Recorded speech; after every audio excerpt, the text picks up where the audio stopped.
ಅವರು ನನಗೇನೋ ರೇಗ್ಸಿರ್ತಾರೆ. ಏನೋ ಕೈ ಬೆಡ್ಡಲ್ಲಿ ನಮಗೆಲ್ಲಿ ಮಲ್ಕೊಳಕ್ಕಾಗಲ್ಲ ಅಲ್ಲ, ಕಣ್ಣು ಮುಚ್ಕೊಂಡು ಕೈ ಹಿಂಗೆ ಶೇಕ್ ಮಾಡ್ತಿರ್ತೀವಿ, ಕಾಲು ಹಿಂಗೆ ಶೇಕ್ ಮಾಡ್ತಿರ್ತೀವಿ. ಯಾಕಂದ್ರೆ ಅವಾಗ ಬೌ ಬರಲ್ಲ.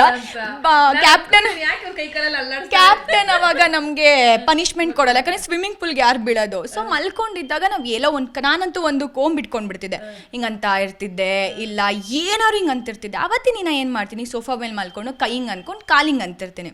ಸೊ ಅವ್ರು ಬಂದ್ಬಿಟ್ಟು ಕಬ್ನ ಬೇಕಾ ನಿನಗೆ, ಸೊ ಇದ್ರ ಥರ ಇಲ್ಲ, ಏನು ಹಿಂಗೆಲ್ಲ ಹೇಳ್ತೀರಾ ನೀವು ಅಂದ್ಕೊಂಡು ಅಲ್ಲಿಂದ ಒಂದು ಕ್ಯೂಟಾಗಿ ಅದೊಂದು ಅವರು ಕ್ಯೂಟ್ ಅನ್ನೋದಕ್ಕಿಂತ ಫನ್ನಾಗಿ ಒಂದು ಕಾಲು ಎಳಿತಾರೆ. ನಾನು ಫನ್ನಾಗಿ ಇರಿ ನಿಮಗೆ ಮಾಡ್ತೀನಿ ಅಂತೀನಿ.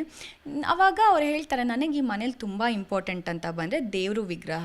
ಅವ್ರು ತುಂಬ ದೇವರು ಭಕ್ತರು ಅಲ್ವಾ, ಬೇಕಾಗಿರೋದು ಅದೊಂದೇ. ಅದ್ಬಿಟ್ಟು ನಂಗೆ ಇನ್ನೇನು ಅವಶ್ಯಕತೆ ಇಲ್ಲ ಮನೇಲಿ ಅಂದಾಗ, ನಾನು ನಿಮಗೆ ಅವಶ್ಯಕತೆ ಇರೋದನ್ನ ನಾನು ಎತ್ತಿಡ್ತೀನಿ, ಅವಾಗ ನಿಮಗೆ ಗೊತ್ತಾಗುತ್ತೆ, ನೀವು ಬಂದು ಅವಾಗ ಕೇಳ್ತೀರಾ ಅಂತ ಹೇಳಿ ಬೆಲ್ಟ್ ಎತ್ತಿಡ್ತೀನಿ, ಅಷ್ಟೇ ಆಗೋದು. ಅದ್ಬಿಟ್ಟು ಬೇರೆ ಯಾವ ಇಂಟೆನ್ಷನಿಂದನೂ ಎತ್ತಿಡೋದಲ್ಲ ಅದು. ಬಟ್ ಏನಾಗುತ್ತೆ ನನಗೆ ನೆನಪಿರುತ್ತೆ, ಯಾಕಂದ್ರೆ ನಾನೇ ಎತ್ತಿಟ್ಟಿರ್ತೀನಿ. ಅವತ್ತಿನ ದಿನಾನೂ ಕೂಡ ಅವ್ರು ಬಂದುಬಿಟ್ಟು ಏನೋ ಬೆಳಿಗ್ಗೆ ಕೇಳ್ತಾರೆ, ರಾಶಿಕಾ ನನ್ನ ಬೆಲ್ಟ್ ಕೊಡು ಅಂದ್ಕೊಳು. ನಿಮಗೆ ಯಾರು ಬಂದು ರೂಢಾಗಿ ಹಿಂಗೆ ಕೇಳಿದ್ರೆ ನಿಮಗೆ ಕೋಪ ಬರುತ್ತೆ. ಅರೆ ನೀವು ನನಗೆ ಹಿಂಗೆ ಬಂದು ಕೇಳ್ಬೋದು, ನಾರ್ಮಲಾಗಿ ಬಂದು ಕೇಳಿ ರಾಶಿಕಾ ಬೆಲ್ಟ್ ಕೊಡು ಅಂತ, ಅವಾಗ ನಾನು ಕೊಡ್ತೀನಿ ಅಂತ ಹೇಳಿರ್ತೀನಿ.